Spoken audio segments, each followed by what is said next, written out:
part 15 of sharing my story on here because it's so much easier than writing another book. So I wake up after a 3-day bender for my 26th birthday. Well, Joanna's 26th birthday. That was my other name that I lived under for 4.5 years. Biologically, I was only 20 years old, about to turn 21. But I had the craziest dreams. And I knew I needed to go to the doctor.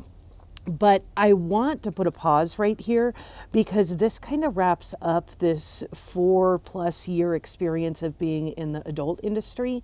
And there's a few stories that I think are really important that I missed along the way, because that's, I guess, the disadvantage is sharing it on here rather than just writing a book. Because when you write a book, you go over it lots and lots and lots, and you don't forget details. But I'm just shooting from the hip and speaking from the heart. So here we go. When I was with Martin, my pimp, he was really always paranoid about being seen with me. He was an older black man, and obviously I was a teenage white girl. And I didn't understand racism because I was always taught to not see color. And there was one time, well, it was actually 2 times, that happened almost back to back. It was really weird. We were driving through Southern California, and we got 2 shots came through our hotel window at one point. And then another time we had all 4 of our tires slashed, and people had been yelling at us in the parking lot. And he just, told me to go in, and the tires being slashed happened first. And then when the bullets through the window happened, I just sat on the edge of the bed and I just cried because I couldn't understand why people would be so racist. And I think it's really so counterintuitive to people who are racist. Like, what it did was, like, it just reinforced my anti-racism beliefs, because it was so astonishing that people could be so freaking stupid. Like, how can you just be mad because of an interracial relationship? Like, it did not connect in me that would be something that people could even be pissed off over. And so throughout those experiences, I learned to see color and see that people of different colors and genders have to navigate the world differently. And the skin suit that I'm in, I navigate a specific way, but other people don't do what I do or don't have the ability to move the way I do because of just how they look. And even when I change my look, I can move through different spaces differently. Appearance is such a weird thing. Our skin suits are so weird. But then also, while I was doing my deep healing work around this, there was one time where Martin took me to see his parents. And they lived in this tiny little house. It's what we would call a Cracker Jack house, cracker box. It was just a tiny little square house. And it was the house that he and his brother were raised in. So he had one brother. And his parents had tried so hard to raise them right. And they lived in North Portland, so they were in the segregated, poor area of town. And his dad, I believe, was a postal worker. He was a federal worker of some sort. And his mom was a cleaner. And they had tried so hard to do the right thing and to raise their boys differently. And when they were teenagers, their dad could see that it wasn't going to work, that they would never make it out of the hood. And his brother, so their uncle, Martin's uncle, was like a pimp and a hustler in the height of, the 60s, 70s. And there were pictures of him on the wall. They were like black and white photos of their uncle with like 3 girls on each arm and standing in front of a Mercedes and wearing fur coats, or Bentley maybe, I don't know. He was standing in some fancy car, in front of a fancy car. And there were just pictures of like stacks of money and all kinds of interesting photos framed on the wall in his parents' house. And it occurred to me much later that the family didn't really have a choice, that there was no real options to get out of the hood. And that was liberation. So Martin became a pimp, his brother became a hustler, and that was just their life. So honestly, I didn't stand a chance all those years later.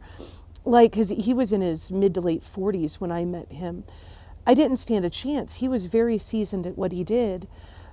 But none of this makes what he did okay. It just makes it more understandable, because in a lot of ways, we're all just fighting for our life out here, fighting to do better, to live better, to have just a little more than what we were given, or a lot more. Like, we're just trying to live, trying to love and care and be connected. And yet sometimes there's not a lot of options in this world.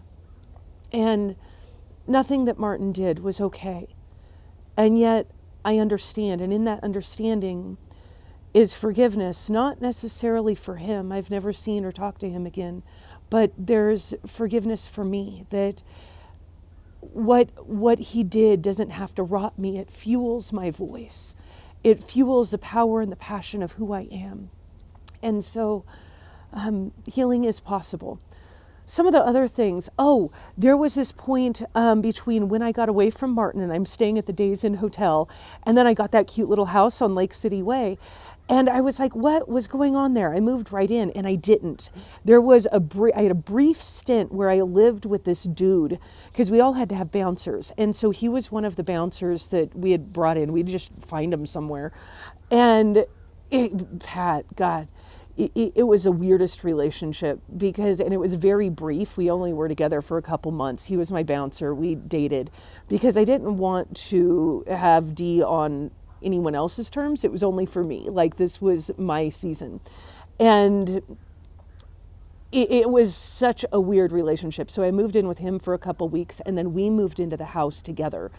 He was weird because he had a testicle that exploded at one point, and it got about the size of an eggplant. It was the weirdest thing. So he had to have surgery for that. And then he also had breast cancer, and I watched that surgery too. So there was like just a weird relationship, but it ended with him breaking my kitchen table and the window out of the back door. And I was already very well acquainted with standing up for myself, obviously, and fighting for my existence. Do not take any of that. And so he was gone, and that was that. But then I ended up going through this season where I had boy toys. And so I thought, I really am a human and I like doing adult things, but I don't like doing it under the context of my work. But I also don't want a relationship. I just want people on call. And so I had boy toys. I had 1, 2, 3, and 4, and they all knew it was a very consensual thing. Like, it was like, if I call you, that's what I want. That's it. We're going to do it. You're going to go home, and it's done. And I ended up meeting, we even ran into each other sometimes at like Blockbuster, the movie store. That was always interesting and hysterical to me, because I felt so empowered and scandalous. I'm like, if men do this, why can't I do this? I'm just going to do it more ethically. I'm going to tell everybody. But boy toy number 4 became my live-in, and he moved into that same house, and he was my bouncer for like 2 years. And that was a thing. So we lived together, and we were on and off. We had a really rough relationship. Like, I'd throw a bowl, he'd throw a plate. He cut the window, the rearview mirror off his car at one point with a machete. Like, I burned his clothes in the front yard. Like, it was mutually domestic violence, and it was not pretty. So I did end up getting more serious with number 4, and that will and shall remain his name. I had left number 4 because he was just pissing me off, and I was staying with one of my friends when the 3-day party bender happened. The dreams I had that night, I knew I was pregnant. I knew it, but I couldn't explain it because I wasn't supposed to be able to be pregnant because of the things that had happened when I was younger, that I just didn't think it could happen. I ended up going to Planned Parenthood, and it was confirmed. I was pregnant. Whew.